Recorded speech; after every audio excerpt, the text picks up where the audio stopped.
안녕하세요. 치과의사 황병기입니다. 오늘은 제가 치아 관리하는 법을 알려드리려고 오게 됐습니다. 제가 좀 이렇게 흥분이 되는 거는 그 많은 매체에서 치과에 관한 정보나 지식이 떠돌아다니고 있는데 치아 관련 치과 질환과 잇몸병, 잇몸 치주질환이라고 하는데요. 잇몸 관련 질환이 계속 해마다 급속도로 이렇게 증가하고 있는 이유는 무엇일까요? 그래서 제가 오늘은 좀 더 여러분한테 확실히 실생활에서 필요한 치과 정보와 상식을 여러분과 같이 공유해 보려고 하는 시간을 가져보도록 하겠습니다. 그래서 첫 번째로는 우리 그 치아가 사랑니를 제외하고는 윗턱에 14개, 아래턱에 14개, 총 28개의 치아가 있는데요. 2080이라고 여러 번 말씀 들어보신 적이 있죠. 80세에 20개의 치아를 보존하자는 뜻인데, 그러기 위해서는 치아를 굉장히 잘 관리해야 될 것 같습니다. 이렇게 이 관리함은 치과 관리롭다라는 어떤 그런 큰 테마를 가지고 어떻게 하면은 건강한 치아를 유지할 수 있는가 같이 고민해 보는 그런 시간을 좀 가져보려고 합니다. 그래서 첫 번째 주제로는 여러분들도 하루에 두세 번씩은 사용하시고 있는 치약에 대해서 한번 알아보는 시간을 가져보려고 합니다. 여러분들이 아무 생각 없이 그냥 시중에서 판매하는 치약을 사용하고 계시는데요. 치약을 선택하는 데 있어서 치약의 주성분에 대해서 일단 말씀을 드리면, 치약의 주성분은 연마제, 결합제, 습윤제 이런 게 이제 주 성분이고요. 연마제는 치아의 치면에 붙어 있는 치태나 치면 세균막, 음식물의 찌꺼기를 제거하는 역할을 하고, 결합제는 치약을 균일하고 안정된 형태를 유지하도록 하는 그런 역할을 하죠. 습윤제는 치약이 적당한 습도를 가지도록 해가지고 너무 마르지 않도록 하는 그런 역할을 하는데, 그 외에 세제, 방부제, 불소 이런 것이 들어있죠. 가장 중요한 거는 연마제인 것 같습니다. 이가 치경부암으로 인해 가지고 많이 패이고 이가 많이 다른 사람이 연마력이 굉장히 강한 치약을 사용하게 되면 더 치아가 패이고 더 마모가 되는 그런 악순환이 계속되겠죠.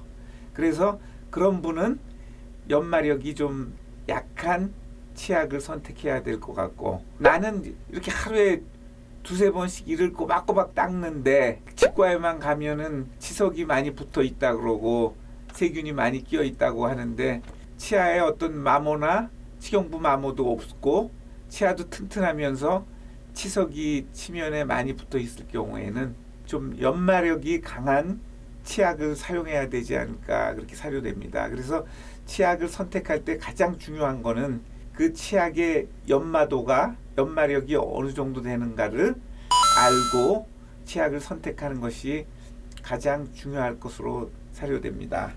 그래서 비교 상아질 마모도라고 해가지고 분류해 놓은 게, 연마력이 100 이상을 강으로 봤을 때 PMG사의 브랜닥스는 상아질 마모도 수치가 117.4이고 아메이의 글리스턴은 106.0, 중은 50에서 99까지를 표시하는데, 자일덴트는 86.7, 럭키 프레시 치약은 84.4, 메디안 프로는 69.4, 동의생금은 66, 프라이덴은 57.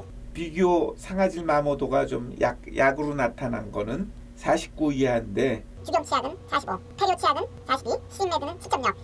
시린메드가 연마력이 가장 약하기 때문에 치아가 많이 마모되고 이가 좀 시린 분이 사용하면은 가장 적합할 것 같고, 아까 말씀드렸듯이 나는 하루에 두세 번씩 이렇게 닦는데도 치석이 많이 생기고 음식물 잔사나 치면 세균막이 많이 생긴다라고 생각되는 분들은 좀 상아질 마모도 분류해서 연마력이 강한 100 이상의 연마력을 가진 치약을 사용하는 것이 좋겠죠. 그래서 최근에 국회 보건복지부 위원회에서 열린 식품의약품안전처 국정감사에서 국민 건강을 위해서 치약에 연마제의 그 함량에 따른 마모도를 표시해야 된다고 촉구했습니다. 그래서 치약의 연마도를 표시해서 연마력이 강한 치약인지 어떤 치약인지를 알고 자기 치아의 상태를 제대로 파악해 가지고 전문가와 상의해서 사용하게 되면 자기한테 좀 알맞은 치약을 선택하지 않을까 그렇게 생각이 됩니다.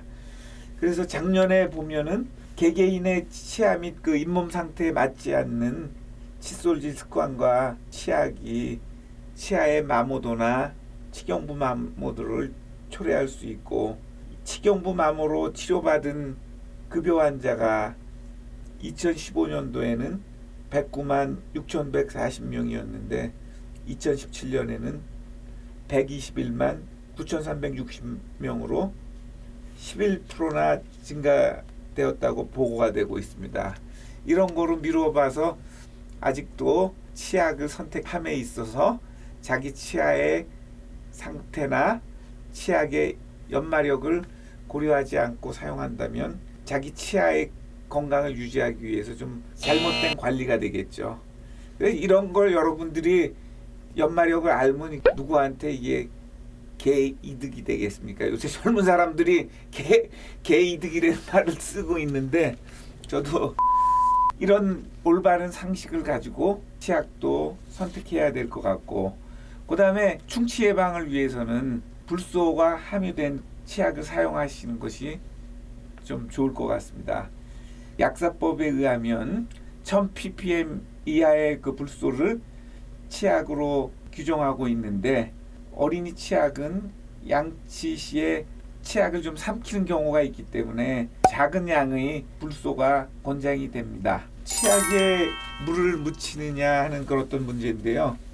습관처럼 칫솔에 그 물을 묻혀서 이를 닦는 사람이 있는데, 이렇게 하면 거품이 많이 일어서 이 거품이 이를 골고루 이렇게 효율적으로 닦는 것을 방해합니다. 또한 치약에 물이 먼저 닿으면 충치를 예방하는 그 불소나 미백 효과를 내는 연마제 성분이 치아에 닿기 전에 희석되어 효과가 좀 떨어질 수가 있겠죠. 칫솔 후에 물로 입안 헹구기에 대해서 또 말씀드릴 수 있는데, 일반 시중에 판매되는 치약에는 미량의 파라벤 계열의 화학 물질을 함유하고 있습니다. 그러므로 이 닦기를 한 후에는 대한구강보건협회에 따르면 7번, 8번 정도로 되게 깨끗이 헹궈내야 입안에 유해 물질이 빠져나간다고 합니다.